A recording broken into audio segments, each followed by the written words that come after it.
Baik,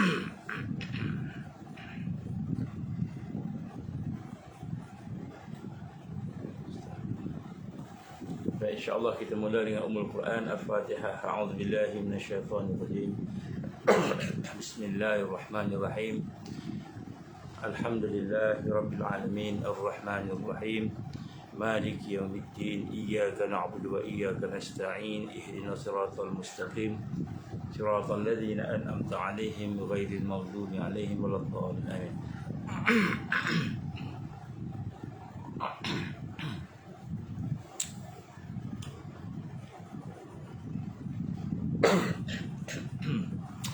أعوذ بالله السميع العليم من الشيطان الرجيم. بسم الله الرحمن الرحيم. إن الحمد لله نحمده ونستعينه ونستهديه ونستغفره ونعوذ بالله من شرور أنفسنا ومن سيئات أعمالنا. من يهده الله فلا مضل له ومن يضلل فلا هادي له. أشهد أن لا إله إلا الله وحده لا شريك له وأشهد أن محمدا عبده ورسوله. قال رب اشرح لي صدري ويسر لي أمري واحلل عقدة من لساني يفقهوا قولي. رب زدني علما. أما بعد. Assalamualaikum warahmatullahi wabarakatuh. Alhamdulillah, pertama-tama kita bersyukur kepada Allah Subhanahu Wa Taala. Dengan keizinan Allah kita diberikan kesempatan pada malam ini untuk bertemu, dan insya-Allah sama-sama kita membincangkan beberapa perkara yang asasi di dalam kehidupan kita, iaitu kita berada di dalam satu zaman yang digambarkan sebagai mulkan jabbariyah. Mulkan jabbariyah itu pemerintahan diktator yang digambarkan oleh Rasulullah sallallahu alaihi wasallam apabila telah sampai kepada fasa ketiga, itu fasa di mana raja-raja yang menggigit, raja-raja menggigit sebab mulkan awtan, iaitu raja-raja yang masih lagi pegang dengan Islam, pegang dengan Quran, dengan hadis, kemudian telah runtuh akhir pada tahun 1924. Dan kita sedang berada di dalam keadaan mulkan jabbariyah sekarang, berada dalam keadaan sistem kehidupan kita memaksa kita untuk mengikuti sesuatu yang kita tidak hajatkan, akidah kita tidak mahu tapi terpaksa. Baik, jadi insya-Allah pada malam ni kita akan sama-sama menyambung berkenaan beberapa perkara tentang demokrasi ataupun demonkrasi, iaitu berkenaan dengan sistem yang kita sedang berada di dalamnya pada hari ini, yang sebenarnya telah pun kita bincang dengan agak detail sebelum ini tentang beberapa pandangan di kalangan Muslim berkenaan dengan sistem ini, dan ada yang terpesong dan ada yang terlalu syadid, dan ada yang wasatiyah, yang wasatiyah. Di sinilah kita lihat insya-Allah pada hari ini bahawa bila kita melihat perkara yang berlaku pada hari ini, kita melihat bagaimana keadaan orang Islam hari ini dalam keadaan yang amat susah dari sudut mahu bersatu, nak bersatu, bukan parti bersatu, nak bersatu. Jadi kita dah nampak kesusahan-kesusahan itu, dan kita melihat bagaimana keadaan yang ada pada hari ini memaksa orang-orang yang terlibat dengan politik kepartian ini untuk berada dalam keadaan berpecah. Sebelum kita pergi jauh, mari sama-sama kita tajdid iman kita. Kita memperbaharui iman kita, iaitu ingin mengucap dua kalimah syahadah. Bismillahirrahmanirrahim. Bismillahirrahmanirrahim. Bismillahirrahmanirrahim. Ashhadu an la ilaha illallah wa ashhadu anna Muhammadar Rasulullah. Ashhadu an la ilaha illallah wa ashhadu anna Muhammadar Rasulullah. Ashhadu an la ilaha illallah wa ashhadu anna Muhammadar Rasulullah. Allahumma salli ala sayyidina Muhammad wa ala sayyidina Muhammad kama shallaita ala sayyidina Ibrahim wa ala sayyidina Ibrahim wa barik ala sayyidina Muhammad wa ala sayyidina Muhammad kama barakta ala sayyidina Ibrahim wa ala sayyidina Ibrahim fil alamin innaka Hamidum Majid. Alhamdulillah, tuan-tuan dan puan, hari ini kita melihat manusia telah berada dalam keadaan yang mengikut arus. Digambarkan Rasul sallallahu alaihi wasallam umat di seluruh dunia akan duduk bersama-sama dengan kamu, macam mana kamu berhadapan dengan makanan, maka orang Islam akan diratah, akan dikeronyok, akan dizalimi, akan dianiaya, akan dibunuh. Kita ingat dekat Mesir, kita ingat dekat Syria, kita ingat dekat Palestin. Rupa-rupanya satu dunia. Maksud dimakan, diratah, dizalimi dan sebagainya bukan hanya dari sudut fizikal, tetapi juga yang paling penting sekali lah dari sudut akidah, dari sudut pemikiran. Jadi sebab tu pada hari ini kita akan melihat semula akan beberapa perkara yang sedang kita lalui dalam kehidupan kita. Bagaimana hari ini kita sedang berada dalam arus yang kuat, arus yang akan membawa kita hanyut bersama-sama dengan sampah-sampah yang ada di sekitarnya. Jadi arus inilah arus yang membawa manusia untuk memperhambakan diri kepada makhluk, memperhambakan diri kepada syaitan, taghut, perkara yang melampaui syarak, dan memperhambakan diri kepada nafsu dan kepada segala perkara yang ada di dunia ini, ghairallah, selain Allah. Sebab itulah kita lihat bagaimana keadaan yang ada pada hari ini. Perlu kita buat satu bentuk muhasabah, koreksi dan sebagainya. Yang pertama sekali, tuan-tuan dan puan-puan rahmati Allah, saya nak ulang sedikit apa yang telah kita bincangkan lepas. Yang pertama, sistem yang meletakkan makhluk di paling tinggi sekali dalam menghukum dan sebagainya. Sistem yang meletakkan manusia paling tinggi sekali, lebih daripada kedudukan Allah sebagai Rabb dan Ilah. Maka sistem itu adalah sistem yang boleh membawa kepada perkara yang syirik ataupun perkara yang syirik. Jadi maknanya kita tidak boleh mengambil sesuatu lebih daripada Allah. Kita dah bincanglah, saya cuma nak ulang sikit. Dan apabila kita faham yang ini, maka kita tidak boleh reda dengan mana sistem itu memperhambakan, menjadikan manusia itu hamba kepada manusia. Kita nak buat satu hukum RUU, tak kira apa 335 ke 775 ke, apa kita tanya dengan kepala-kepala yang ada tu tidak rujuk kepada Quran dan hadis. Maka ini adalah merupakan satu yang bertentangan dengan tauhid. Kerana tauhid ada 4 rukun. Syahadah ni ada 4 rukun. Yang pertama sekali ialah mentauhidkan zat Allah. Yang kedua, mentauhidkan sifat Allah ataupun kita kata nama-nama Allah.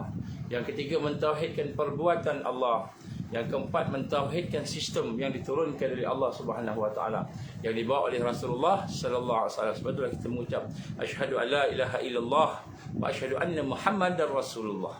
Jadi Muhammad Rasulullah itu adalah merupakan risalah. Jadi ketika mentauhidkan 4 rukun ini, barulah digambarkan kita sebagai orang yang telah bersyahadah. Bila kita telah bersyahadah, kita kena wajib mentauhidkan Allah sebagai pemberi rezeki, sebagai yang menjadikan kita, yang memberikan hukum kepada kita, yang menetapkan segala perkara kepada kita, iaitu melalui Al-Quran dan hadis-hadisnya, hadis-hadis Rasulullah sallallahu alaihi wasallam. Jadi bila kita meletakkan perkara itu dalam kehidupan kita, maka barulah kita dapat mentauhidkan Allah. Kalau kita melihat perkara itu, maka kita lihat sistem yang ada pada hari ini, majoritinya, asasnya, dasarnya adalah bukan daripada Al-Quran dan bukan daripada sunnah Nabi. Maka sekiranya kita tidak faham akan hakikat ini, mungkin kita akan hanyut bersama sampah-sampah yang disebutkan oleh Rasulullah SAW sebagai manusia yang bersifat al-wahnu, mereka yang hubbud dunia wa karihatul maut, cinta dunia dan takut mati. Dan manusia beginilah yang akan menjadi mangsa bila Dajjal datang untuk nak menyesatkan, maka pada kita sesatlah orang yang mengikut arus. Oleh itu, kenapa kita nak membantu, nak kena pergi mengundi pula dan sebagainya? Maka ini ijtihad ulama-ulama yang menggambarkan kita berada di mulkan jabbariyah, keadaan yang terkongkong. Dalam keadaan yang terkongkong itu, kita dalam keadaan yang cukup lemah. Maka kita kena menggunakan prinsip-prinsip yang telah ditunjukkan oleh sunnah Rasulullah sallallahu alaihi wasallam. Itu kita bergerak sekadar yang kita mampu. Kita mencegah mungkar sekadar yang kita mampu. Kita mencegah mungkar sekadar yang kita mampu. Kalau kita mampu dengan menggunakan tangan, kita cegah dengan tangan. Kalau kita mampu dengan lidah, kita cegah dengan lidah. Kalau kita mampu dengan hati, tak mampu, kita cegah dengan hati sahaja. Tetapi kita wajib mempersiapkan kekuatan kita. Amal yang paling penting, amal yang paling besar pada zaman mulkan Jabbariyah ini ialah amalan untuk kita memperkuatkan diri kita. akidah kita, ubudiyah kita kepada Allah, akhlak kita kepada Allah, akhlak kita kepada sesama manusia, dan kemudian sampai peringkat membina kekuatan-kekuatan yang lain. Itulah amal paling besar ketika Mulkan Jabbariyah ini. Jadi untuk melaksanakan amalan yang paling besar ini, dia bukan sembahyang lagi, dia bukan puasa lagi, itu hanya sebahagian daripada amal-amal. Yang paling besar, kita kena mengislahkan diri kita untuk melaksanakan taghyir Islami kulli. Kita merubah kepada satu sistem Islam yang menyeluruh. Itulah merupakan amal yang paling besar sekali, yang paling penting ketika zaman Mulkan Jabbariyah ini. Sebab itulah pada zaman ini kita melihat ada banyak kekeliruan yang berlaku. Kerana mungkin akidah-akidah yang ada telah dibasuh, yang telah dicedok dengan air kotor, longkang, air kencing, air najis kepada kita tadi, sehingga kita tak nampak yang baik itu baik. Al-hasan ma hasanus syara', yang baik itu daripada syarak. Al-kabih ma qabbahu syara', yang buruk itu daripada apa yang syarak kata buruk. Jadi nak sebut di sini bagi kita nilaian kita telah berubah. Bersamalah dengan kita dalam sistem demokrasi ini, maka kita tidak boleh beriman dengan demokrasi. Demokrasi tidak akan memberi kekuatan dan tidak akan membawa kepada kemenangan Islam. Tetapi kenapa kita kena libatkan diri? Kita kena libatkan diri hanya sekadarnya untuk meringankan sesuatu yang ada di depan kita ini, yang mungkarnya boleh kita ringankan. Saya bagi satu contoh sajalah. Kita terlibat sistem ekonomi yang ada di dunia ini adalah liberal kapitalis. Liberal kapitalis di Malaysia ni, maknanya dia bukan sistem Islam yang asas. Jadi sebab itulah bila kita tengok asasnya lah debt capital, maknanya capital debt, kita hutang sebagai satu asas. Dan sebab itu hutang sebagai asas ini, dan sistem itu dicedok daripada barat, dicedok daripada Yahudi dan sebagainya. Maka dia asas adalah riba. Asas adalah riba. Jadi bila asasnya riba, kita tak boleh nak lari dah. Tak boleh nak lari.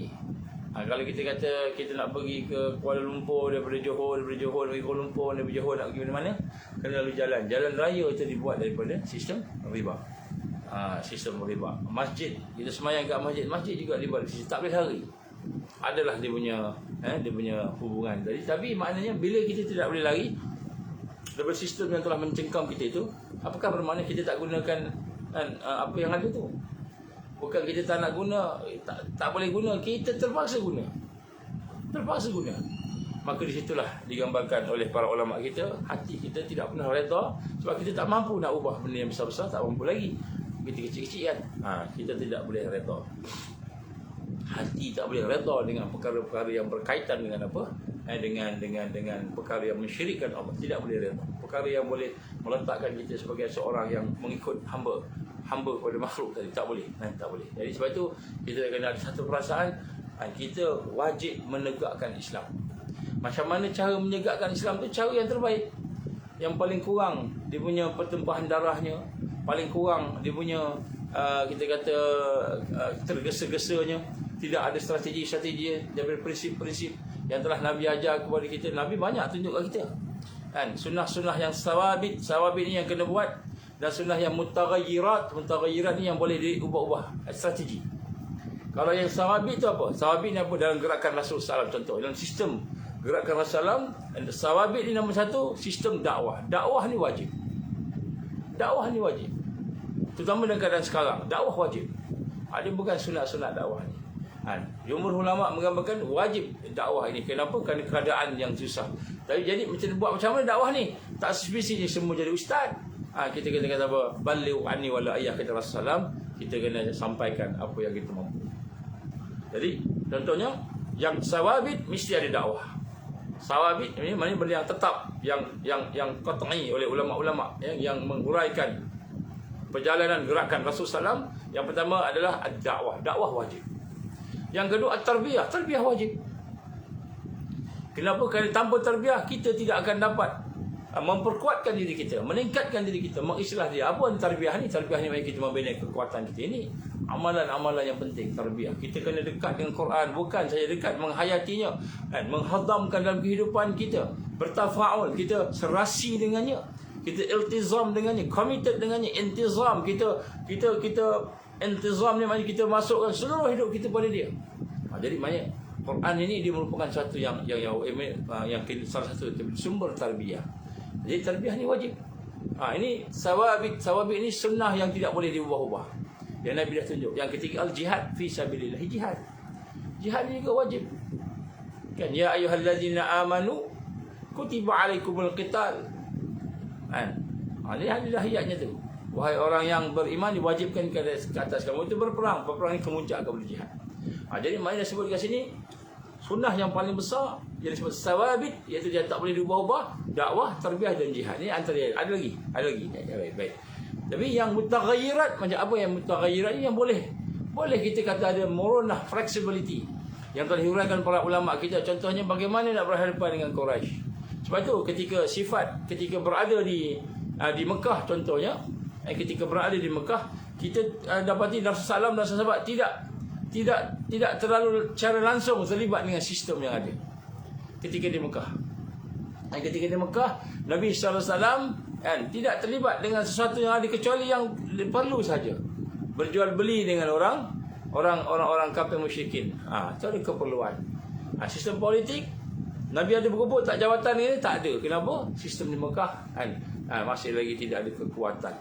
Apa yang digambarkan oleh Rasulullah SAW bila Khabbab bin Arat datang kepada ya Rasulullah, dan sesungguhnya kita semua dah ramai, dah ada orang kuat-kuat sikit, dan kita berada dalam kesusahan hari ini, diseksa, ada yang dibunuh dan sebagainya. Bila lagi pertolongan Allah? Apa kata Rasulullah? Kufu aidiakum, genggam tangan kamu, wa aqimus salah, dirikan solat. Duduk dalam tarbiyah. Ini zaman Mekah. Jadi zaman Mekah ni zaman di mana pada masa itu sahabat-sahabat tak dibenarkan Rasulullah buat serang hendap gorila ke, pergi jumpa dengan Abu Sufyan, bunuh Abu Sufyan masa itu ketua kepada orang Mekah, atau pergi dengan Abu Jahal, bunuh Abu Jahal. Rasulullah SAW tak benarkan. Kufu aidiakum. Dan Quran kata apa? Kufu aidiakum, genggam tangan kamu, sabar. Wa aqimus salah, kamu dirikan solat. Jadi ini zaman di Mekah. Kemudian zaman di Madinah, bukan macam itu pula. Zaman Madinah kita kena tegakkan sistem kita secara kekuatan. Peringkat awal bina kekuatan. Yang pertama sekali bina masjid, tempat untuk kita beraktiviti, fokus, markas, pusat. Yang pertama kali pusat. Bina sesuatu yang boleh menyebabkan umat Islam itu berkumpul, berjumpa, menjalani kerja-kerja tarbiyah, dakwah dan sebagainya. Kemudian sebab itu dibina kekuatan ukhuwah pula. Kekuatan ukhuwah ni bina sahabat-sahabat, disatukan Ansar dan Muhajirin, dijadikan sebagai keluarga dan sebagainya. Kemudian sebab itu Madinah, pasar Madinah pula, ekonomi. Jadi bila sampai waktu perang pula. Jadi ketika di Madinah jadi kekuatan untuk mengumpul, membina kekuatan kita dapat di sahabat-sahabat kita. Jadi maknanya dia ada zaman Madinah, dia ada zaman hijrah, di zaman Mekah, dan juga zaman sebelum selepas daripada Madinah. Jadi kita tengok dari siasat ini mutaghayyirat, dia bergantung pada wakat, bergantung pada realiti. Macam mana cara kita nak menanggapi. Jadi dalam hal inilah maka kita dapati ada ulama-ulama yang berbeza pandangan. Jadi dalam hal politik ni, pada hari ini kita berhadapan dengan politik demokrasi. Jadi cara ringkasnya, kita tak redha dengan apa yang ada, tetapi sebenarnya kita mahu mengurangkan mafsadah yang ada pada umat Islam. Saya bagi satu contohlah. Kalau hari ini kita tidak jatuhkan siapa-siapa yang sepatutnya yang mengkhianati kita tadi, dari sudut keizinan sistem tadi boleh jatuhkan dia, kita pilih nak jatuhkan dia. Maka bila kita pilih nak jatuhkan dia, bukanlah kita redha dengan sistem tu, tapi kita nak jatuhkan dia. Apa yang boleh? Dengan tangan pangkah. Kan? Kalau kita tak jatuhkan dia, contohnya tiba-tiba kita kata pakat-pakat semua orang Islam, semua orang beriman, tak payah pergi undi. Tak payah pergi mengundi. Apa jadi? Maka yang akan menang, yang akan kontrol tentulah mereka yang zalim, yang fasik, yang kafir, yang kufur, malahan ada yang bersama dengan international. Jadi kita kata semua orang Islam tak payah keluar mengundi. Semua orang Islam tak payah langsung ambil berat dalam perkara yang berlaku. Sedangkan bila mereka memerintah dan mereka memerintah yang zalim, tidak ada kepimpinan yang boleh menegur mereka, yang boleh menyusahkan mereka. Ya, menyusahkan mereka lah ketika itu.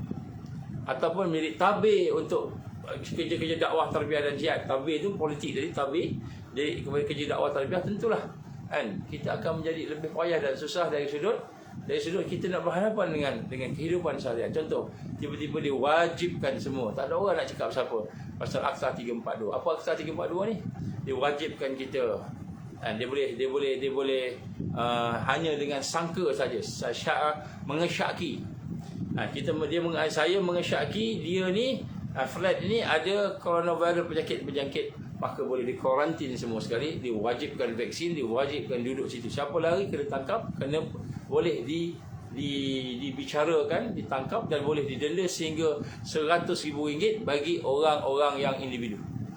Bagi syarikat RM1,000,000. Jadi ini contoh akta yang zalim. Akta yang zalim. Jadi kita duduk di sini, kita berada di sini, kita boleh cakap zalim, boleh cakap tak betul. Maka hari ini tiba-tiba kita kata tak apalah, biarkanlah, dia nak buat apa pun buatlah. Sebab tu digambarkan oleh Yusuf Qaradawi rahimahullah dalam tajuk apakah ada aulawiyat di dalam beramal pada zaman fitnah. Zaman fitnah ni ada aulawiyat dalam amal. Maka aulawiyat dalam amal yang terjadi ketika kita berada dalam zaman cobaan, ujian, fitnah, ujian menimpa umat Islam ini, maka amal soleh adalah merupakan dalil kekuatan. Yang pertama, kena buat amal soleh. Jadi buat amal soleh ini bukan sunat-sunat lagi, wajib. Membina kekuatan itu satu yang wajib dan merupakan satu yang asas. Sebab itu dalam hadis sahih Nabi gambarkan orang beriman yang kuat lebih baik, lebih dicintai oleh Allah daripada mukmin orang beriman yang lemah. Jadi dalam hadis ini mengatakan bahawa jihad yang paling utama ialah kita menjadi kuat. Kita membina kekuatan kita. Kekuatan dalam bentuk apa? Dalam segala bentuk. Segala bentuk. Bukan kita bina kekuatan nak tampung sistem jahiliah tadi, nak mengagungkan, menegakkan sistem jahiliah. Kita bina kekuatan dalam rangka nak menegakkan sistem Islam, meruntuhkan jahiliah. Itu dia punya sunnah dia. Sunnah dia. Nabi kita apa? Kan al-mu'min qawi, orang beriman yang kuat itu khairun wa habba, lebih baik dan lebih dicintai oleh Allah daripada mukmin yang dhaif, mukmin yang lemah. Dalam hadis yang lain Nabi gambarkan juga, ditegaskan dalam satu hadis yang lain, jihad yang paling afdal jihad. Jihad yang paling afdal sekali ialah mengatakan kebenaran di hadapan penguasa yang zalim, mengatakan kebenaran kepada penguasa yang zalim. Orang tu buat zalim, wajibkan injection yang tak tahu lagi ingredient, dia pun tak tahu lagi apa ingredient dalam tu, tak sebut. Sampai sekarang dalam laporan PAC yang diketuai pengusinya oleh DAP Chinese DAP, dan juga ada dalam PAS pun ada, orang UMNO pun ada dan sebagainya. Semua komplit tu. Bila dilihat di dalam laporan PAC tadi, maka kita nampak dalam tu banyak benda-benda yang corruption berlaku. Ini laporan rasmi daripada Parlimen. Contoh apa corruption? Contoh, dia kata apa? Untuk memastikan bahawa vaksin yang dibawa masuk ke dalam Malaysia ini dan boleh digunakan, tempoh penyelidikan analisa sekurang-kurangnya 90 hari. Disebut 90 hari, 3 bulan. Tiba-tiba vaksin datang 6 hari dah lulus, 14 hari dah lulus, paling lama pun 45 hari dah lulus. Jadi di mana dikata kebenaran tadi, sistem tadi? Ini semua dalam emergency. Ini emergency. Jadi siapa yang cakap ni? Siapa yang nak cakap? Kita lah yang kena cakap. Kata Nabi apa? Jihad yang paling utama ialah mengatakan benar kepada penguasa yang zalim. Ini digambarkan oleh Rasulullah sallallahu alaihi wasallam. Dan inilah yang digambarkan sebagai orang yang berada di barisan hadapan, berada di barisan hadapan. Jadi nak mengatakan benar tu dengan apa? Dengan duduk kat parlimen lah. Nak cakap lah kamu buat tak betul. Bukan kita reda dengan dia, kita nak cakap, nak sampaikan. Kata Rasulullah, paling kurang ialah hati, atas sikit ialah suara, atas sikit adalah kuasa kamu, tangan kamu. Tangan kita beli pangkah, tiba-tiba kita tak nak pangkah.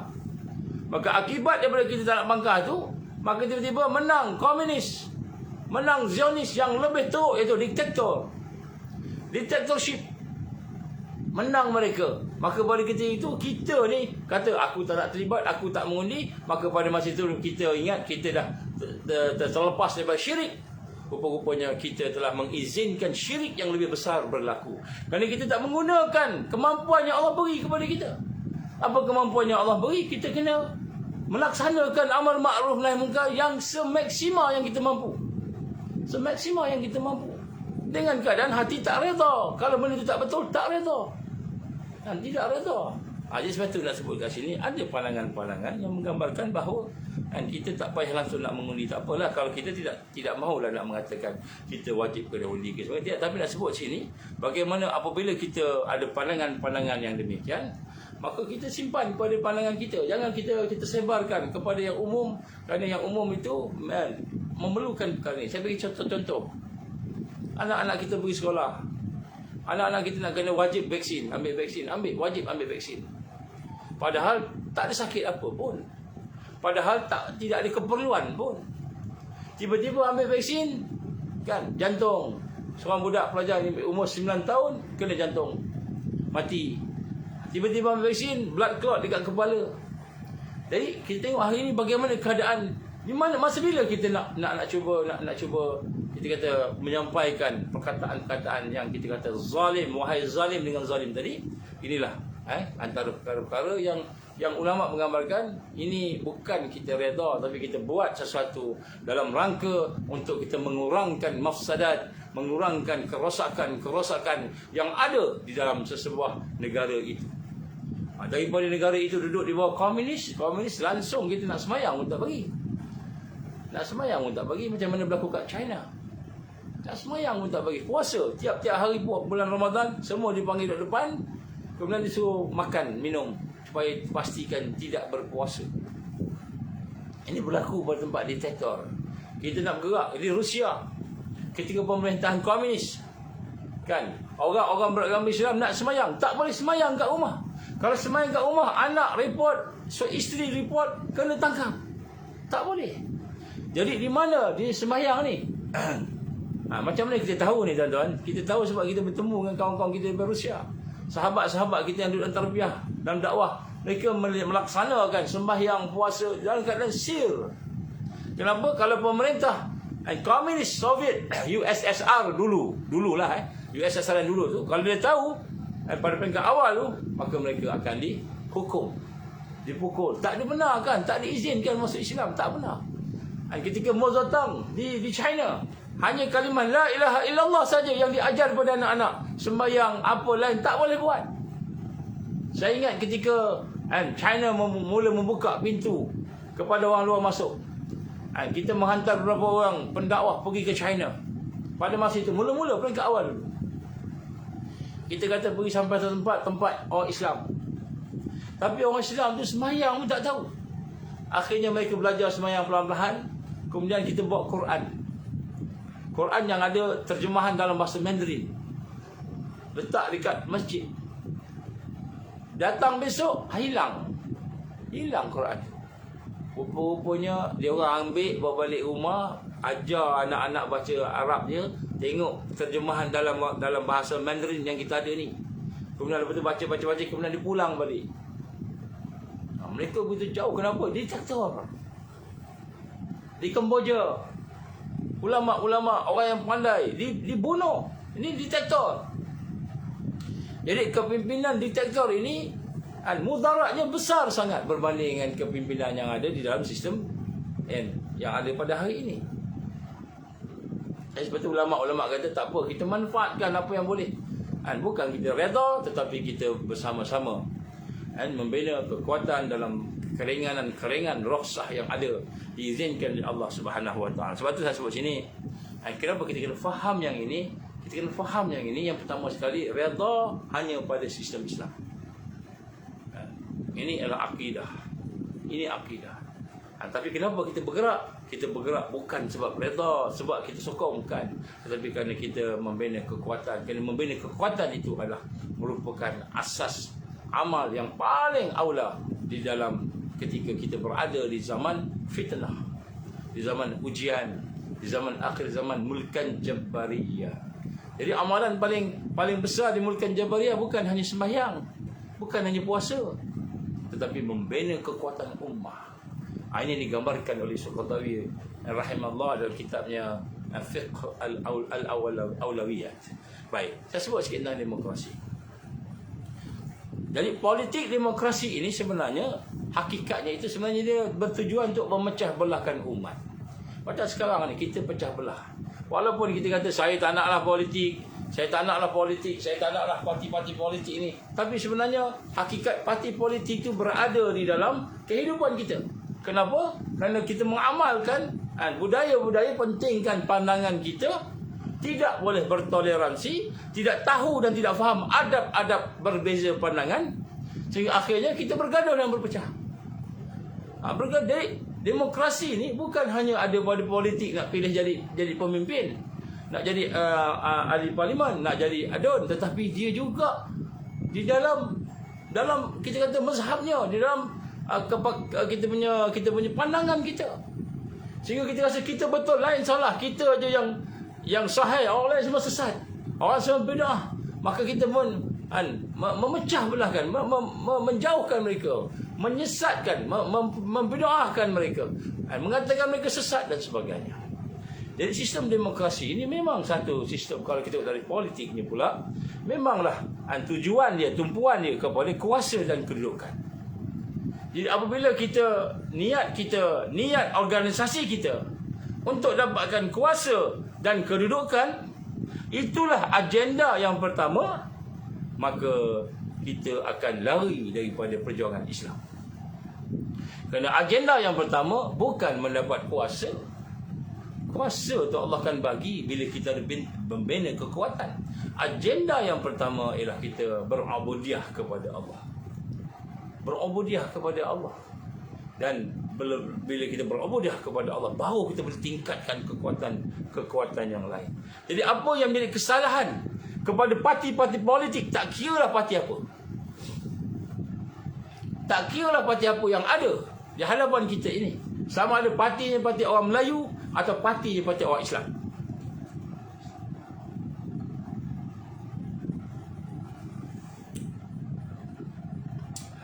Tekak kering sikit. Kerana apa kesalahan yang paling besar? Kesalahan yang paling besar, mereka bertanding, mereka bergerak nak mencari kuasa dan kedudukan. Itu agenda utama, dan kemudian selepas itu terus mengekalkan situasi perlembagaan yang ada, yang telah ditinggalkan oleh penjajah, yang telah ditinggalkan oleh penjajah-penjajah kita. Jadi kita nak menang, nak kuasa, dan kemudian kita berjanji nak ikut saja apa yang ada pada penjajah-penjajah kita. Nak mengikut penjajah kita. Maka inilah satu perkara yang tidak dapat disangkal lagi. Jadi sebab itu orang yang beriman, orang Islam, bila dia terlibat dengan sistem-sistem bukan Islam ni, dia kena tengok dengan kritikal. Contoh, saya bagi satu contoh lah, simple contoh. Simple contoh. Apa simple contoh? Kita jadi menteri agama. Kita jadi menteri agama ni, dah jadi menteri agama lah. Maka sepatutnya peranan kita ialah membina kekuatan ummah. Apa membina kekuatan ummah? Cakapnya ada, buatnya belum tahu. Apa cakapnya? Oh, kita kena bina kekuatan individu Muslim, kena membina kekuatan keluarga Muslim, kena membina kekuatan masyarakat Muslim, kena membina kekuatan negeri-negeri Muslim, kena membina. Tapi buat apa yang buat? Buat apa? Ceramah panjang. Ceramah saja, setakat ceramah ni tak ada membina kekuatan pun. Ceramah dah ramai dah. Yang tak ada apa? Mereka yang boleh mendidik umat, meningkatkan Qurannya, meningkatkan ibadahnya, berdakwah, melaksanakan tarbiyah kepada umat, ada. Bila berlaku PKP,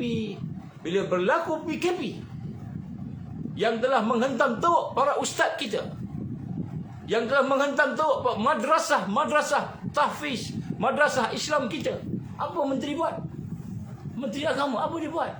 Ustaz sampai telefon minta, menangis. Ustaz, kami sekarang dah tak boleh nak ceramah. Ceramah ni salah satulah income dia, walaupun mereka kata ni bukanlah kita punya income, tapi salah satunya ceramah. Kemudian pondok tahfiz kena tutup, tak boleh belajar, tak boleh mengajar. Maka tutup pondok tahfiz. Kenapa? SOP. Kan? Ada yang sengaja dibuat SOP supaya tutup, memang suruh tutup. Jadi ustaz-ustaz kita ni makanan pun nak bagi anak makan pun tak ada. Ada yang kalangan mereka ni sempit sungguh. Apa Menteri Agama buat? Contoh. Kenapa dia tidak membela dan membina orang-orang yang boleh mengajar umat? Sepatutnya ada allowance tambahan. Sepatutnya bagi allowance tambahan. Masa rakyat susah, masa inilah dakwah kena tersebar. Kita bentuk kumpulan-kumpulan ustaz yang boleh membimbing rakyat, supaya rakyat yang hatinya lembut ketika susah tadi boleh terbentuk imannya, ibadahnya, akhlaknya, boleh terbentuk kekuatan-kekuatan masing-masing. Tapi apa yang menteri buat? Minta maaf, keluar TV banyak, keluar TV tak pernah keluar TV banyak.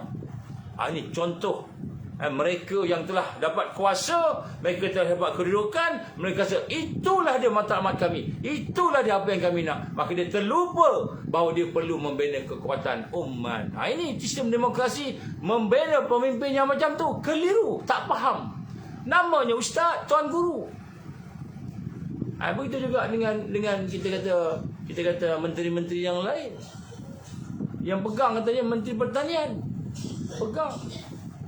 Menteri Pertanian ini penting kerana dia akan membentuk satu kekuatan dari sudut bahan asas dan keperluan kepada negara. Tiba-tiba jadi Menteri Pertanian, sama aja macam orang tak ada agama, tak ada perubahan. Macam mana saya tahu? Sebab bila kami nak mendekati ladang-ladang kita dapati banyak masalah di situ. Kita nak membina ladang rakyat, nak membuka tempat, banyak masalah. Tengok-tengok menterinya orang yang ada Islamic thinking, fikrah Islam. Jadi masalah kita sini ialah kita berjuang, nama nampak Islam, tetapi bila kita mendapat kuasa, kedudukan, kita hanya mengekalkan arus perlembagaan penjajah, mengekalkan suasana penjajah tadi, sehingga akhirnya kita tidak lebih daripada orang yang lain yang bukan Islam. Ini adalah matlamat ahli-ahli politik kepartian, hanya berebut tampuk pemerintahan. Dasar perjuangan mereka akhirnya menjadikan matlamat menghalalkan cara. Jadi nak buat apa pun tak apa. Apa buktinya? Bercakaran sesama sendiri. Prinsip boleh berubah, asas-asas perjuangan Islam berubah, baik daripada yang bawah ataupun yang atas. Tengoklah tuan-tuan, ketika rakyat berhadapan dengan kesusahan PKP dulu, pada masa tu kita bertanya dengan menteri-menteri yang ada agama ni, menteri yang ada fikrah Islam ni, nak jumpa dengan tuan-tuan menteri ni, susah nak jumpa. Apabila dah jumpa dengan wakil-wakil mereka, akhir dia kata apa? Dia kata sebenarnya mereka dah ada keputusan. Apa keputusannya? Keputusannya mereka akan ikut apa yang ada pada hari ini kerana nak menjaga kestabilan kerajaan. Nak jaga kestabilan kerajaan lebih penting daripada nak menjaga nyawa, harga diri ummah yang sedang diserang dengan biological weapon, yang sedang diserang dengan chemical weapon. Nak menjaga kestabilan negara, bukan kestabilan negara, kestabilan kerajaan. Stabil ke? Allah tunjukkan sampai sekarang kerajaan tak stabil. Ini doa orang-orang yang dizalimi ni. Nak jaga sangat kestabilan negara, bercakap, bergaduh, berselisih. Ini semua matlamat menghalalkan cara. Kenapa? Kerana matlamat dia bukan lagi bangkitkan Islam dengan sistem yang sebenar, bangkitkan Islam dengan jahiliah. Sehingga akhirnya mereka menumpukan pada kuasa, kedudukan. Tak pernah terfikir nak kena bentuk sesuatu yang lebih kuat lagi. Bina ni umat ni, bina umat. Yang sawabit tadi tu kena buat. Apa sawabit tadi? Dakwah. Kena buat dakwah, hidupkan agensi-agensi dakwah, gerakkan NGO Islam, NGO yang melaksanakan kerja-kerja dakwah, kerja-kerja tarbiyah. Bantu, bagi bilion bajet yang ada pada JAKIM. Gunakan untuk membina kesedaran rakyat, membina kekuatan, kefahaman rakyat, iman pada rakyat. Tak ada pun. Kami NGO Islam ni tak dapat apa, dapat kot lebih sikit lah. Sekadar nak kata lebih baik lah daripada ada menteri sebelum ni. Itu je. Di sinilah kita melihat contohnya Perdana Menteri, bekas-bekas Perdana Menteri, Muhyiddinnya, Najibnya, Mahathirnya, semua dulu satu kamp. Tetapi bila dah sama-sama ada kepentingan, kedudukan, sebagainya, pecah. Asalnya sama. Muhyiddin, Najib, Mahathir, asal sama, pecah. Dan tak cukup dengan yang berlaku kepada bekas Perdana Menteri kita, begitu juga kepada yang berlaku kepada musuh utama mereka, PAS. PAS ni musuh utama Mahathir ni. Bismillah. Dulu, kini dan selamanya. Tetapi satu peringkat boleh duduk sebumbung dan semeja. Kenapa? Kerana kuasa. Saya petik kata-kata daripada penerangan PAS Pahang. Ini saya petik daripada satu artikel. Dia kata apa? PAS perlukan UMNO dan bersatu. PAS perlukan UMNO dan bersatu. UMNO perlukan PAS dan bersatu. Kalau masing-masing meletakkan penyertaan ummah sebagai keutamaan, maka mesti bersedia untuk berkongsi kuasa bagi menguruskan kuasa. Ini siapa cakap? Ini PAS, penerangan PAS. Dia sebut PAS perlukan UMNO, PAS perlukan bersatu. PAS tak perlukan amanah ke? Amanah keluar PAS, tak bolehlah join dengan dia. Habis UMNO ni bersatu, keluar UMNO, boleh ke join? Jadi di mana penyatuan ummahnya? Di mana keutamaannya? Takkan ada, kerana masing-masing mementingkan kuasa, mementingkan kedudukan. Kita nak jadi menteri ni. Kalau kita bersama UMNO, kita tak boleh jadi menteri. UMNO ni banyak benda-benda yang merosakkan kita. Contoh di mana penyatuan ummah tadi? Akhirnya bergaduhlah semula. PAS bergaduhlah semula dengan Mahathir, bergaduhlah dengan Najib, Muhyiddin. Pula dapat mesra dengan PAS, Muhyiddin pula mesra dengan PAS. Sedangkan tu semua Mahathir punya cerita. Jadi kita lihat dalam realiti parti politik ini, dalam sistem demokrasi ini, kita tidak akan boleh lari daripada perpecahan. Sebab itulah untuk kita membina satu kekuatan, maka kita perlu duduk di bawah sistem yang sawabit. Sawabit ni apa? Yang memang Nabi tunjuk, yang memang Nabi berikan panduan secara detail nak buat macam mana membina kekuatan kebangkitan ummah. Yang betul siasah kebangkitan ummah di akhir zaman bukan melalui sistem ciptaan jahiliyah. Jadi kalau itu tak terlibat ke ni? Bukan tak terlibat. Kita terlibat dalam rangka untuk membina kekuatan, bukan terlibat dalam rangka redha. Macam kita naik kereta, jalan atas jalan raya. Kita redha ke kita duduk atas jalan raya riba tadi tu? Redha tak redha? Riba tak redha, jalan raya tak apa. Kita duduk kat rumah kita, beli rumah. Orang ini beli rumah, duduk masjid, buat masjid. Sistemnya riba. Sistem riba ni bukan masuk bank, keluar bank, interest tu, debit tu riba. Itu kan tu riba sahaja. Duit yang kita guna tu pun, fiat money tu pun riba. Cuba kita kaji semula. Fiat money yang kita guna tu pun riba.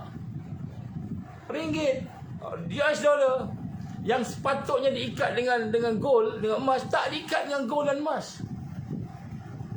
Itu pun dah riba dah. kalau kita belajar ekonomi. Kalau kita belajar sistem ekonomi itu pun dah riba. Tapi kita guna kenapa? Rukhsah, keringanan. Tak boleh, tak ada duit, tak boleh, tak ada ringgit, tak boleh. Kalau kita tak boleh nak tukar trading apa berniaga, tak boleh. Itu pun dah riba lah. Ini tak termasuk digital currency. Digital currency lagi teruk riba dia, langsung tak ada ain, terus number je. Digital currency lagi teruk.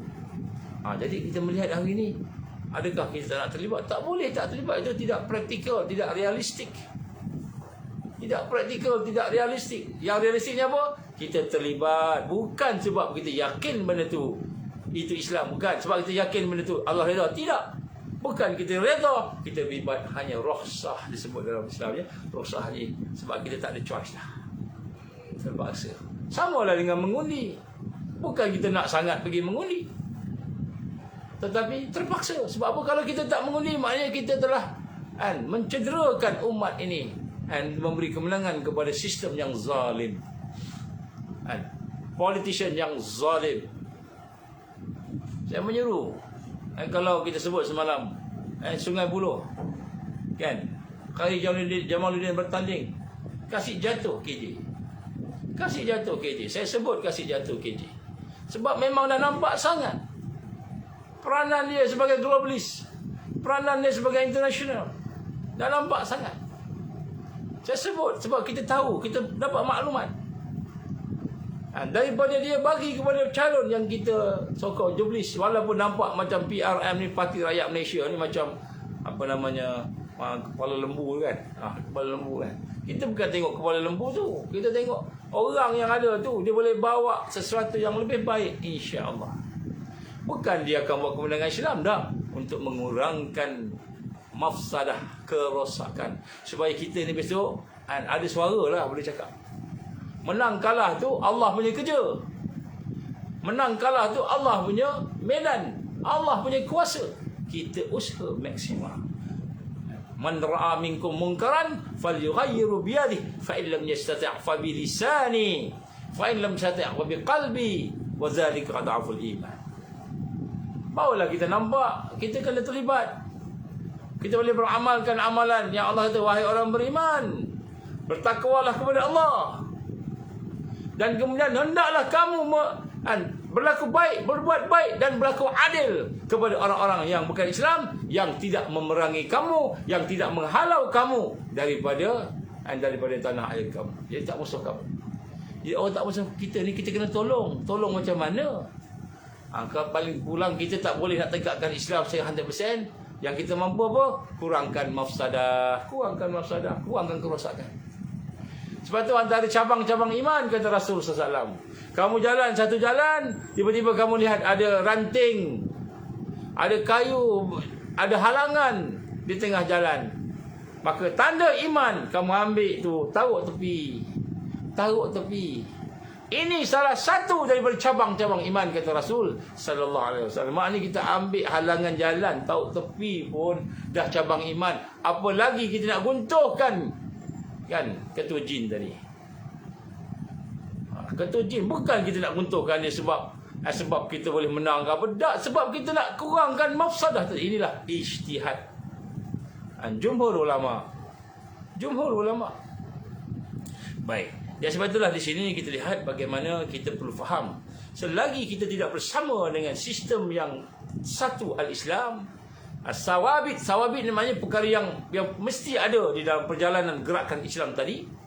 Selagi kita tak bersatu atas asas mentauhidkan Allah, kita mentauhidkan zatnya, mentauhidkan sifatnya, namanya, mentauhidkan af'alnya tadi, maka selagi itu kita tidak akan bersatu.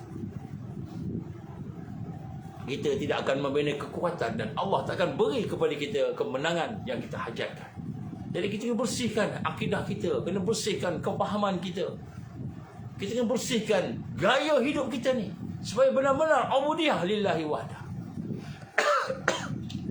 Sebab itulah amalan yang paling besar sekali, tuan-tuan, puan-puan, yang digambar huraiannya panjang, ialah amalan untuk membina kekuatan ummah. Sebab kita dalam keadaan lemah. Kita dalam keadaan lemah. Tapi ketua rumah bukan dengan menang politik, menang parlimen, bukan. Bukan dengan menang parlimen. Jadi sebab itulah saya seru kepada sahabat-sahabat kita yang beria-ria dengan parti politik ni. Ingat, Islam tidak akan tertegak di atas sistem jahiliah. Ini sawabit ni. Ini benda yang sunnah. Tapi Islam tertegak di atas sunnah, di atas sawabit, perkara-perkara yang tetap dan telah dilakukan oleh Rasulullah sallallahu alaihi wasallam. Apa dia? Ad-da'wah wa tarbiyah wa jihad. Dan juga sunnah-sunnah yang wajib yang lain. Ada lagi lah. Jadi sebab itu nak sebut kat sini, kita nak gambarkan kepada kita pada malam ini begini. Kalau tidak, kita akan terkeliru. Kita akan ikut arus. Jadi sebab itu pada hari ini, kalau kita boleh buat apa yang kita buat, kita mahu buat dah. Sebab itu jangan kita halang orang yang nak melakukan ijtihad dia masing-masing. Baik. Sebab itu tuan-tuan dan puan rahmat Allah, saya nak sebut kat sini, perpecahan umat di akhir zaman bermula dengan 5 perkara. Bermula dengan 5 perkara. 5 perkara ni adalah antara perkara yang setelah kita amati, kita teliti, tengok sungguh-sungguh kondisi umat Islam hari ini, umat yang nak bangkit pada hari ini ni, perpecahan itu ada 5 perkara. Umat Islam ni berpecah dengan 5 perkara. Yang pertama sekali, perpecahan dalam bidang pemikiran. Dalam bidang pemikiran. Bukan ilmu, pemikiran, kefahaman. Perpecahan dalam bentuk kefahaman. Jadi perkembangan ilmu, teknologi serta pemikiran-pemikiran Islam telah melahirkan 2 jenis manusia. Yang pertama, yang faham tentang Islam, iman, asas-asas Islam, iman, ihsan, dan juga gerakan-gerakan sunnah Rasulullah SAW. Yang pertama, yang faham betul. Yang ini lahir daripada proses tarbiyah, proses dakwah yang telah dilakukan oleh para ulama yang muktabar, taifah mansura. Jadi mereka yang mengikuti amalan-amalan ulama-ulama yang muktabar, yang ikhlas, yang jelas imannya, takwanya, yang jelas perjuangannya, tidak ada kepentingan-kepentingan pangkat, tidak ada kepentingan-kepentingan gaji, tidak ada kepentingan-kepentingan orang-orang yang nak dia kena jawab. Jawab, bos itu bukan manusia, bos dari Allah.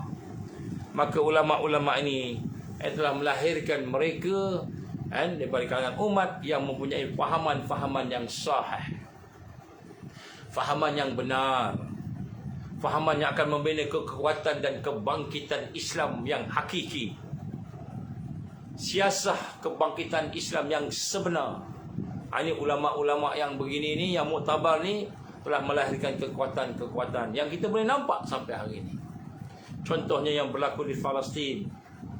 Allah uji dengan Zionis dan Israel, dan Allah uji dengan apa kita kata, perancangan satu dunia nak menghancurkan Palestin dan tukar kepada negara Israel. Maka Allah izin melahirkan mereka yang duduk bersama dengan dakwah tarbiyah, sehingga contoh yang ada di Gaza. Contoh yang ada di Gaza. Kalau tuan-tuan dan puan pernah hidup bersama dengan sahabat-sahabat kita di Gaza yang berjuang ni, subhanallah, walhamdulillah, wala ilaha illallah, Allahu akbar. Maka kita akan nampak kehebatan mereka yang ada kefahaman yang sahih. Dan kefahaman yang sahih ni bukan dekat Gaza aja, kat tempat lain, Malaysia pun ada, Indonesia pun ada, di mana-mana ada. Jadi perpecahan yang pertama sekali ialah dalam bidang pemikiran. Yang pertama, lahirnya mereka yang betul-betul faham dengan pergerakan Islam Rasulullah sallallahu alaihi wasallam. Yang kedua, lahirnya mereka yang faham dengan kepahaman liberal. Ghairul Islam hakiki. Selain daripada Islam yang sebenar, kepahaman Islam yang berbentuk liberal.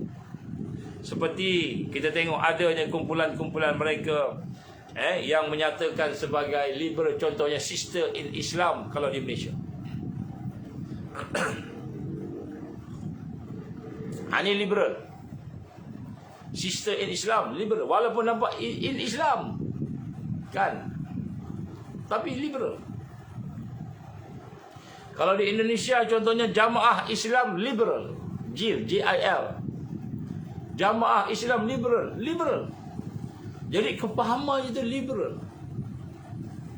Jadi liberal ni ada 100% liberal. Dia boleh ambil apa-apa yang ada. Ada pula yang lain separuh-separuh liberal. Dia ikutlah. Kan? Ada di kalangan doktor kita contohnya, yang nama doktornya bergerak dalam harakah Islam, di dalam pertubuhan Islam, jamaah Islam, tapi liberal. Apa liberalnya? Dia yakin ubat-ubat yang menyembuhkan. Dia yakin yang barat lebih baik daripada Tibun Nabawi. Dia yakin ubat-ubat barat lebih baik daripada ubat-ubat sunnah. Ini liberal. Liberal, kita tak perasan, kita liberal. Liberal bahagian sains, liberal bahagian matematik, liberal bahagian kimia, pelajaran, liberal bahagian ekonomi. Kita kena ada sistem bank ni. Tuan-tuan, sistem bank ni siapa buat sistem bank ni? Kita siap belanja perbankan Islam. Perbankan Islam. Kita belajar perbankan Islam. Saya bukan nak kritik tuan-tuan. Saya nak minta kita fikir sama-sama. Sistem bank ni siapa buat? Yahudi buat. Dalam Islam sistem apa tuan-tuan? Dalam Islam Baitul Mal. Dalam Islam sistem Baitul Mal. Baitul Mal ni dia ada sistem dia. Baitul Mal ni dia ada wakaf. Dia ada jariah. Dia ada sistem-sistem perniagaan tanpa riba. Dia ada sistem-sistem zakat. Jadi Baitul Mal ni dia banyak. Dia bukan Baitul Mal tempat kumpul duit zakat aja. Lepas tu yang pegangnya kepala negara, kepala negeri. Jadi Baitul Mal dalam Islam ni lengkap, lebih baik, lebih komprehensif sistem ekonominya daripada perbankan yang dibuat oleh Yahudi. Tapi kita hari ni nak bank. Saya nak sebut kat sini tuan-tuan rahmat Allah. Kita kena jelas, kena tengok balik kehidupan kita. Liberal. Maka kita rasa tak apalah aku terlibat dengan bank, akhirnya kita pun ambil riba. Bila dah ambil riba rasa tak sedap hati, makan ni rasa tak betul, semua tak betul, hidup rasa bergaduh je sebab ambil riba.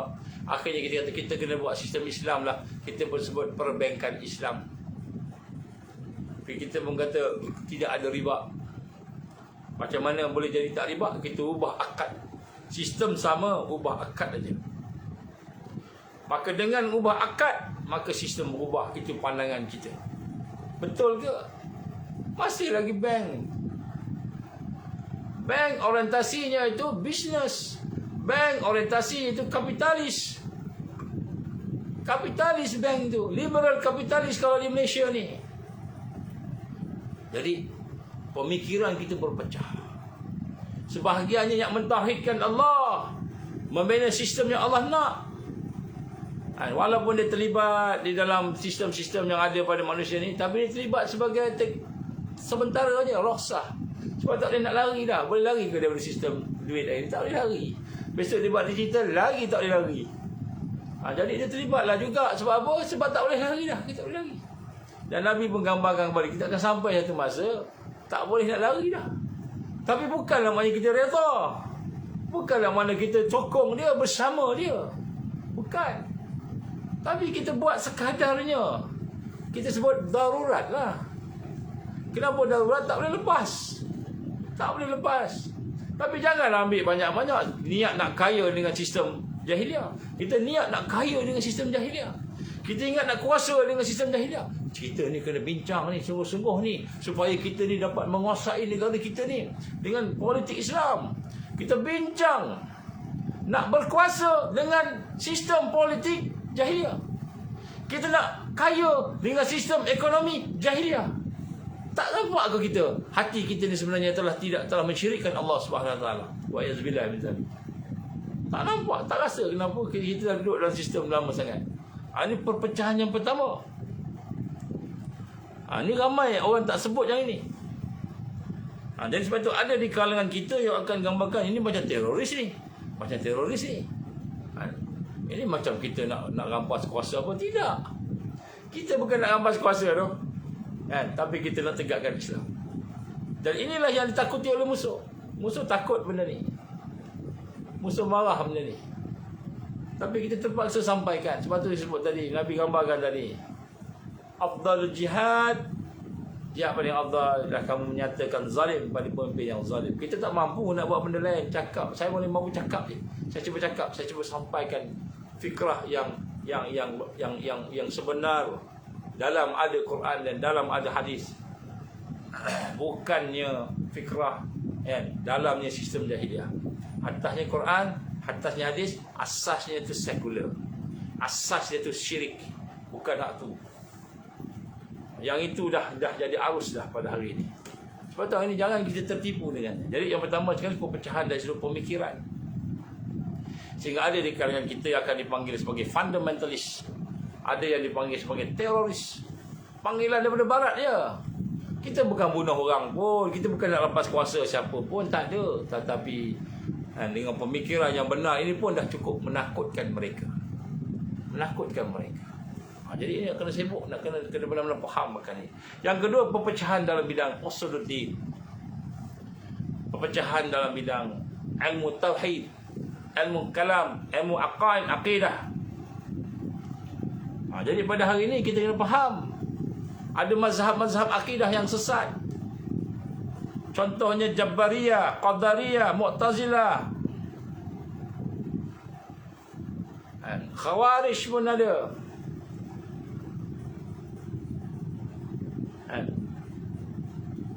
Ada yang ekstrim dalam tasawuf, membentuk wahdatul wujud. Muncul dalam falsafah tasawufnya. Ada yang dalam bentuk tariqah yang sesat, tariqah yang mu'tabarah ada juga, tariqah yang sahih ada, sufi yang sahih ada, tapi hak sesat pun ada juga. Jadi yang kedua ini perpecahan dalam bidang usul agama. Ini pun berpecah juga. Ada yang Asy'ariyah, Al-Sunnah wal Jamaah, ada yang Syiah, ada pelbagai-bagai. Jadi hari ini akibat daripada perpecahan ini, maka ada yang tuduh sebagai apa? Sesat, bid'ah. Bid'ah lah kau ni, bid'ah lah kau ni, fasik lah, sesat lah, sebagainya. Berpecah. Jadi bagaimana kita nak berhadapan dengan perpecahan yang pertama tadi, pemikiran, aspek kefahaman. Bagaimana nak berpecah yang kedua ni, aspek dari sudut usuluddin, usul. Macam mana supaya kita boleh bangkit? Boleh bangkit sebab kita pecah ni, pecah-pecah macam-macam. Yang ketiga, perpecahan pula dalam bidang strategi, siasah, politik. Ini ketiga. Jadi yang kita bincang hari tentang demokrasi ni yang ketiga. Ada yang ketiga berpecah dari sudut politik, isu-isu siasah yang tidak habis-habis. Berpecah dalam konteks kepimpinan Islam. Macam mana nak membina imamah ataupun khalifah. Di sinilah antara, kalau Syiah dia imamah, konsep imamah, imam. Kalau Sunni konsep khilafah, Sunni. Jadi Syiah kata begini, Sunni kata begini, pecah juga. Dan telah bukan saja berpecah, tapi sampai peringkat telah mengorbankan nyawa. Ada yang berbunuh-bunuh. Malahan menjadi alat yang paling ampuh, paling kuat untuk musuh menghancurkan Muslim. Digunakan atas nama Syiah, atas nama Sunni, maka dia pun berbunuh-bunuhan antara satu sama lain. Padahal yang menyebabkan mereka berlaga adalah musuh Islam. Musuh Islam, dia melaga-lagakan. Hak ni Sunni, hak ni Syiah, bergaduh. Jadi di mana siasah kebangkitan tadi? Di mana siasah kebangkitan? Bagaimana kita nak berhadapan dengan perpecahan dari sudut siasah ini, politik. Ini dari sudut siasah. Kita kata pergerakan politik. Itu tak termasuk lagi siasah dari sudut NGO-nya, siasah dari sudut gerakan Islamnya, harakah Islam, siasah dari sudut parti politiknya, siasah dari sudut kita kata gerakan-gerakan yang lain. Banyak siasah. Siasah ni pun ada berbeza. Kita akan ada berbeza pandangan, akan berlaku perpecahan. Sebab apa? Kita tidak berada dalam satu jamaah Amirul Mukminin, khalifah Islam tak ada. Jadi kita pasti berpecah. Jadi ini perpecahan. Ada tak solusinya? Ada tak penyelesaiannya? Macam mana nak berhadapan Syiah Sunni ni macam mana? Takkan nak bergaduh gitu aja. Ada penyelesaian, insya-Allah kita akan bincang. Ada, semua dah ada. Nabi dah sebut dah. Semua ada. Macam mana sahabat-sahabat berhadapan dengan perselisihan? Macam mana? Ada kaedah-kaedah. Kemudian yang keempat ialah perpecahan dalam bidang fiqh. Perpecahan dalam bidang fiqh. Keempat fiqh pula. Perpecahan dalam fiqh ini adalah merupakan satu yang klasik lah. Maknanya akan muncul di tengah kita mazhab-mazhab. Kalau Imam Syafi'i, Hambali, Ahmad, Malik, ini semua ulama-ulama Ahlus Sunnah wal Jamaah. Kemudian ada yang Zahiri, Syiah pun ada dia punya style dia.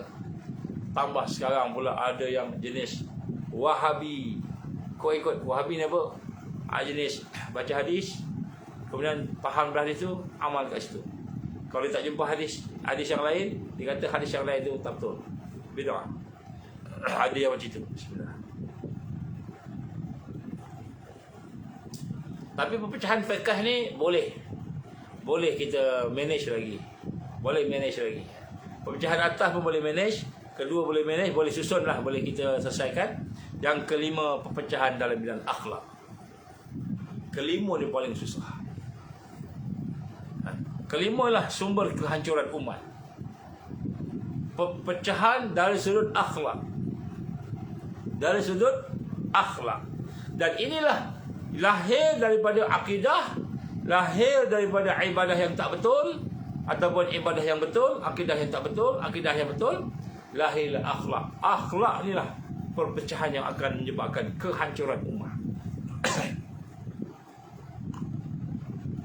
Kerana moral, akhlak, nilai-nilai yang ada hancur, walaupun mereka solat, puasa, haji, buat dakwah ke sana ke sini, baca Quran, puasa, tetapi yang ditaburkan itu adalah fitnah. Akhlak dah tak ada dah. Fitnah, kebohongan, provokasi, suka provok aja orang Islam. Provok ini akhlak. Walaupun semayang, walaupun puasa, tapi dia suka bergaduhkan orang, suka rendahkan orang, provokasikan orang, dan suka berdebat. Walaupun dia kaki solat, walaupun dia kaki puasa, pergi haji, dia buat dakwah ke sana sini, mengajar sana sini, sebarkan Al-Quran. Tetapi akhlaknya yang ditaburkan itu fitnah. Yang disebut itu fitnah, yang disebut itu provokasi, yang disebut itu adalah kebohongan. Ini akhlak. Yang ini sumber kehancuran. Jadi perpecahan yang 1, 2, 3 itu okey lagi, boleh kita gabung. Kalau yang keempat dan yang kelima ini tidak berlaku. Yang kelima ni apa? Memang dia kerja dia nak lawan aja dengan orang Islam, syadid dengan orang beriman. Orang beriman macam-macam dia cakap, macam-macam dia tuduh, macam-macam dia kata, walaupun dia rasa dia betul, akhirnya buat pergaduhan yang besar. Saya nak bacakan satu hadis Rasulullah sallallahu alaihi wasallam. Hadis Nabi sallallahu alaihi wasallam yang amat penting untuk kita tengok sebagai tazkirah kita pada malam ni. Mana dia pergi? Sekejap saya dapatkan dia.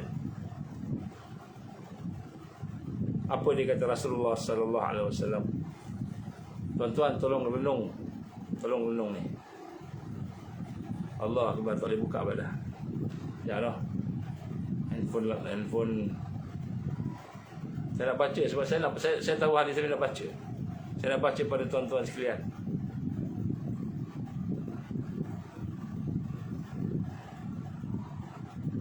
An Abi Darda radhiyallahu anhu qala Rasulullah sallallahu alaihi wasallam, ala akhbirukum bi afdal min darajat qiyami was salati was sadaqat. Qalu bala. Qala salahu zatil baini fa inna fasada zatil baini hiyal haliqah. Ini hadis riwayat Imam Tirmizi dan hadis ini adalah hadis sahih. Daripada Abu Darda radhiyallahu anhum telah meriwayatkan bahawa Rasulullah sallallahu alaihi wasallam telah bersabda. Ini dengar ni. Di perpecahan yang saya sebut tadi ni yang akan menghancurkan Islam. Maka Rasul berkata, mahukah aku kabarkan kepada kamu sesuatu yang lebih baik daripada puasa, sembahyang dan sedekah?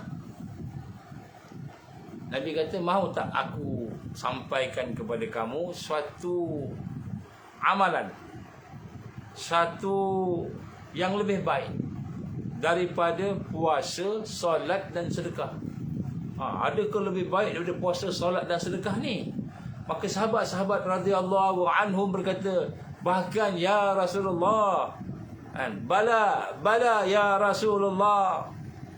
Maka Nabi pun bersabda, Rasul sallam qala, yang lebih baik daripada puasa, sembahyang dan sedekah ialah kamu bersatu hati. Adalah lebih baik kerana perselisihan dan perbalahan akan menghapuskan agama. Au kama qala Rasulullah sallallahu alaihi wasallam. Jadi bersatu hati ni sama-sama kita ni lebih baik daripada ibadah yang besar tadi. Ini hadis sahih tuan-tuan, riwayat Imam Tirmizi. Jadi perpecahan ni, bila kita berpecah ni dari kategori-kategori tadi. Kategori pertama, perpecahan dari sudut pemikiran. Kategori kedua, perpecahan dari sudut usuluddin, beza pandangan. Perpecahan yang ketiga, pecah dari sudut fiqh, ibadah. Yang ketiga dari sudut politik, siasah. Yang keempat dari sudut fiqh. Yang kelima, perpecahan dari sudut akhlak. Apa maksud akhlak tadi? Kita berpecah kerana orang tu solat, orang tu puasa, orang tu naik haji, orang tu sebarkan dakwah, nampak berdakwah sana sini, mengajarkan Quran, menyebarkan Quran. Tetapi yang ditaburkan, yang dibawa dalam dakwah tadi adalah fitnah. Fitnah orang sana, fitnah orang sini, kebohongan, provokasi untuk menimbulkan permusuhan di kalangan ummah, perpecahan di kalangan ummah. Jadi yang disebarkan tadi bukan dia keamalan soleh, kemasyarakatan, supaya masyarakat bersatu, berlapang dada, berbaik sangka. Bukan peningkatan nilai-nilai ibadah yang menyatukan, tetapi menaburkan bibit-bibit perpecahan di tengah masyarakat dengan penuh kebohongan sampailah mengkafirkan orang. Ini ada kat mana ni? Kat mana ni? Yang kelima ni perpecahan kat mana? Perpecahan di dalam demokrasi kepartian. Salah satunya lah. Demokrasi kepartian salah satunya. Di mana perpaduan ummah tadi? Di mana penyatuan ummah tadi? Bila kita hanya mengutuk orang, sebelum tu berpeluk-peluk dengan satu kumpulan. Kita ni sahabat, kita ni saudara, kita ni dulu tak bergaduh, sekarang kita bersaudara. Muafakat nasional, bergaduh semua, sekarang bersaudara balik. Lepas tu Kenapa kita tak boleh bersama dengan dia? Ceritakan keburukan dia, ceritakan kerendahan dia, ceritakan pengkhianatan dia, ceritakan segala apa yang ada pada dia, yang supaya orang lain sokong kita. Ini salah satunya berlaku pada politik kepartian. Tapi tak nampak. Kita rendahkan orang, kita cerita keburukan orang, kekeruhan sana, kekeruhan sini, cerita-cerita, supaya orang nampak kita ni bersih, kita ni hebat. Kita tak perasan pun Nabi sebut, maukah aku tunjukkan kepada kamu sesuatu yang lebih baik daripada salat, daripada saum, puasa, daripada sedekah tadi? Iaitu kamu bersatu hati, sayang menyayangi, berbaik sangka, husnuzan, berlapang dada. Maukah kamu buat begini? Bersatu hati. Jadi nampak semayang, nampak puasa, nampak nak Islam, nampak hebat nak tegakkan Islam, tapi memecah belahkan kelompok-kelompok yang dia tak suka. Jadi orang tu habis dah. Berjaya musuh Islam pecahkan kita. Berjaya. Sebab kita tak baca hadis ni. Hadis ni kita tak baca. Kita ingat cukuplah kita sama-sama kita dah kuat dah. Kita ingat kita dah bersih dah baik dah, okey dah. Sebab tu tuan-tuan dan puan-puan, rahmati Allah, kita duduk dalam sistem yang ada pada hari ini. Bila kita terlibat, bukan terlibat kita habis-habisan, itulah dia, dah. Sebab Islam akan tertegak melalui Islam. Islam akan tertegak melalui kebersihan sunnah yang kita bawa. Bukan dia tertegak dengan sebab kita menghayati, menyanjungi, dengan kita berakidahkan dengan akidah-akidah jahiliyah. Jadi perkara yang kita sebut pada malam ni sebenarnya susah saya nak sebut. Kalau ikut siasah tak boleh sebut ni. Tapi saya kena sebut, tuan-tuan. Kita bukan siasah kepartian. Kita nak membina ini siasah kebangkitan ummah. Apa siasah kebangkitan ummah? Kita nak menjauhkan jurang-jurang perdebatan, jurang-jurang perpisahan dari kita ni, nak merapatkan hubungan dan kasih sayang tadi. Itu siasat kebangkitan. Jadi sebab tu kita nak kena faham akan hakikat perkara ini. Jadi kita tak faham, kita hanyut. Jadi bukan masalah kita bersama tak bersama dengan parti politik, tidak. Itu bukan masalahnya. Saya sokong parti politik yang menegakkan kebaikan, yang ada kebaikan, menegakkan Islam. Kita sokonglah. Tapi bukan sokong sebab dia bersama demokrasi. Bukan sebab dia bersama dengan sistem jahiliah. Kita sokong kerana dia akan membantu kita mengurangkan kerosakan. Di mana bila kerosakan itu kurang, mudah-mudahan jadi asbab untuk kita lebih luas bergerak di dalam dakwah, tarbiyah dan jihad fi sabilillah. Sebab itu tuan-tuan, ini 5 perkara perpecahan ummah yang akan membawa kepada peperangan, pembunuhan, yang membawa kepada perkara-perkara yang buruk berlaku, yang akan membawa kepada kehancuran silaturahim. 5 perpecahan. Jadi perpecahan ummah, dia tidak boleh lari daripada 5 perkara tadi. Jadi sebab itu bagaimana siasah kebangkitan Islam, kita nak menghancurkan perpecahan itu semaksimal yang boleh. InsyaAllah bila kita bincang mungkin pada masa akan datang, kita akan tengok pula macam mana kita nak mengurangkan perpecahan tadi. Kita kena kembali balik kepada sunnah sahabat-sahabat Nabi sallallahu alaihi wasallam. Sahabat-sahabat ada bersisih pandangan tak? Ada.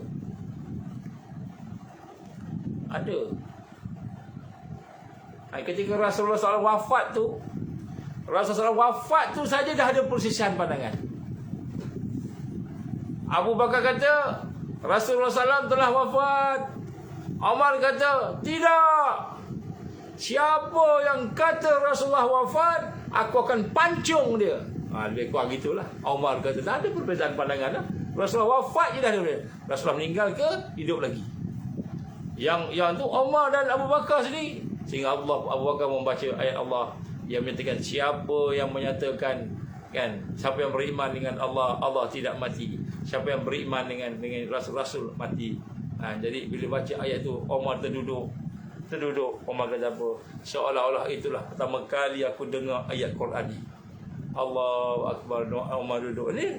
Sahabat-sahabat bila dia bersisih pandangan, dia tak faham mereka. Abu Bakar, aku tak setuju kau kata Nabi mati. Dia pancung Abu Bakar. Tak ada, dia duduk. Dia dengar ayat Quran je duduk. Ya Allah, inna lillahi wa inna ilaihi raji'un. Jadi Rasulullah meninggal pun dah ada perselisihan faham sahabat-sahabat. Kemudian dah lepas selesai Rasulullah dimandikan sebagainya, nak tanam kat mana? Jenazah Rasulullah tu nak tanam di mana? Nak ditanam di Baqi' ke di mana ke? Nak tanam kat mana? Itu pun ada perselisihan faham. Ada pandangan berbeza. Tanam sana, akhirnya Rasulullah kata kita kebumikan jenazah Rasulullah SAW tu tempat di mana beliau wafat. Kat mana Nabi wafat? Kat situ kita kebumikan, kata Abu Bakar As-Siddiq radhiyallahu anhu. Nampak? Sahabat-sahabat yang ada beza pandangan tu, kita kena tanam kat Baqi', tak boleh. Sini kan masjid, mana boleh tanam masjid ada kubur, tak boleh. Adalah pandangan-pandangan tu kan. Tapi Abu Bakar kata kita Nabi pernah bersabda, adalah ada punya hujahnya. Dia kata kan kita tanam Rasulullah SAW di mana dia meninggal, dia wafat kat mana? Dia wafat di dalam rumahnya, maka dia tanam dalam rumahnya. Itu pandangan Abu Bakar As-Siddiq. Jadi Nabi wafat tu pun dah ada perselisihan. Kemudian nak lantik ketua pun ada perselisihan. Nak ganti Nabi siapa? Berbalah hari.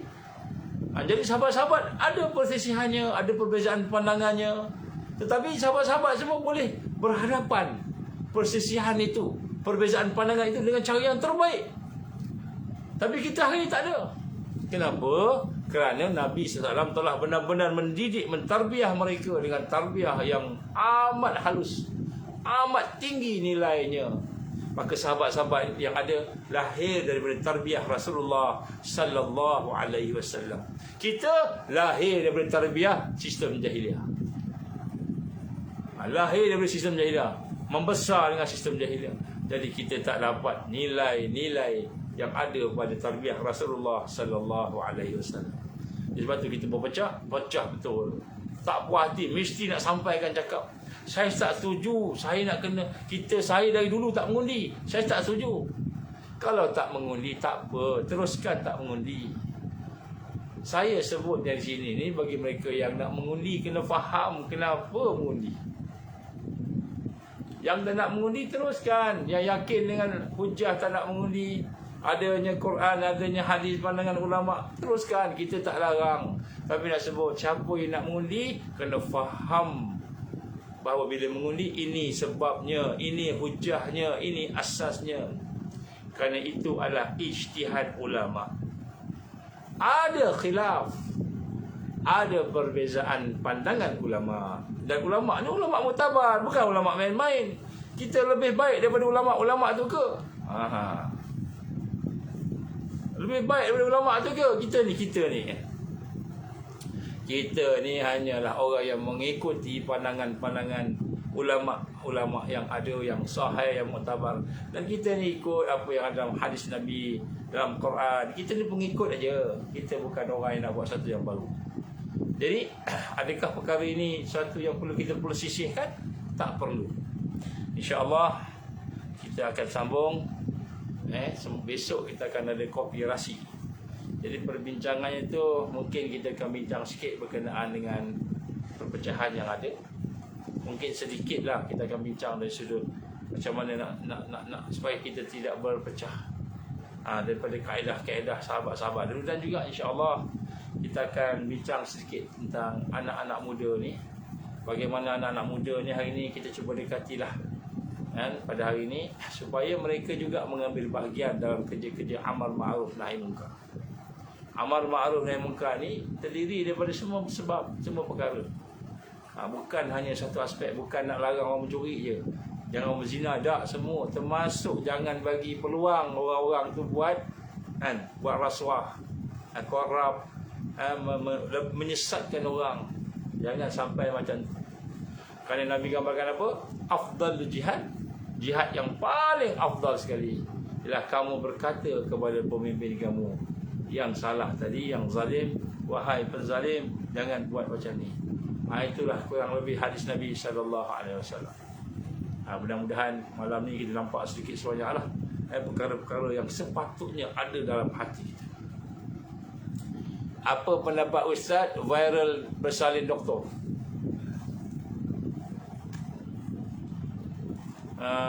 Nanti saya jawab besok malam.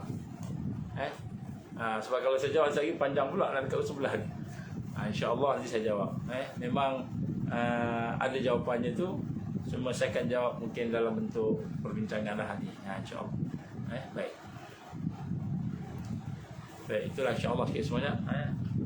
Saya tidak mengatakan apa yang kita sebut ini semuanya yang terbaik, tapi kalau yang ada baik ambillah daripada Allah Subhanahu Wa Taala, dan kalau ada kekurangan jadikan sebagai sempadan. Mudah-mudahan Allah mengampunkan kelemahan kita, Allah masukkan kita dalam kelompok orang-orang yang boleh hidup bersama dengan iman, perjuangan iman, mati bersama iman, mati bersama perjuangan iman, menegakkan agama Allah Subhanahu Wa Taala. Jadi mudah-mudahan Allah beri kepada kita kekuatan untuk istiqamah dengan iman, dengan perjuangan iman, dengan perjuangan Islam, sehingga akhirnya kita mendapat ahsanul khatimah, kematian yang terbaik, iaitu syahid fi sabilillah, bersama-sama dengan mereka yang telah mendahului kita, insya-Allah. A'udzubillahi samil alim minasyaitonir rajim. Bismillahirrahmanirrahim. Alhamdulillahi rabbil alamin, wassalatu wassalamu ala asyrafil anbiya'i wal mursalin wa ala alihi wa sahbihi ajma'in. Allahumma innaka ta'lamu anna hadhihi al-qulub qad istamat ala mahabbatik wa altaqat ala ta'atik wa tawahadat ala da'watik wa ta'ahadat ala nasrati syari'atik. ووفق اللهم رابطتها وعدمتها واهدها سبولها واملأها بنورك الذي لا يخبو واشرح صدورها بفيض الإيمان بك وجمل التواكل عليك وأهيها بمعرفتك وأمت على شاة في سبيلك يا الله إنك نعم المولى ونعم النصير. اللهم إنا نسألك لسانا رطيبا بذكرك وقلبا مفهوما بشكرك وبدنا هينا لينا بطاعتك. اللهم إنا نسألك إيمانا كاملا ونسألك قلبا خاشعا ونسألك علما نافعا ونسألك يقينا صادقا ونسألك دينا قيما ونسألك العافية من كل بلية ونسألك تمام الغنى عن الناس وهب لنا حقيقة الإيمان بك حتى لا نخاف ولا نرجو غيرك ولا نعبد شيئا سواك واجعل يدك مبسوطة علينا وعلى أهلنا وأولادنا ومن معنا برحمتك ولا تكلنا إلى أنفسنا طرفة عين ولا أقل من ذلك يا نعم المجيب. ربنا أتمم لنا نورنا واغفر لنا إنك على كل شيء قدير. ربنا هب لنا من أزواجنا وذرياتنا قرة عين واجعلنا للمتقين إماما. ربنا آتنا في الدنيا حسنة وفي الآخرة حسنة وقنا عذاب النار. وصلى الله على سيدنا محمد وعلى آله وصحبه وبارك وسلم. سبحان ربك رب العزة عما يصفون والسلام على المرسلين والحمد لله رب العالمين. سبحانك اللهم وبحمدك أشهد أن لا إله إلا أنت أستغفرك وأتوب إليك. بسم الله الرحمن الرحيم. والعصر إن الإنسان لفي خسر إلا الذين آمنوا وعملوا الصالحات وتواصوا بالحق وتواصوا بالصبر. وبالله التوفيق والهداية. السلام عليكم warahmatullahi wabarakatuh. Jumpa malam esok insya-Allah.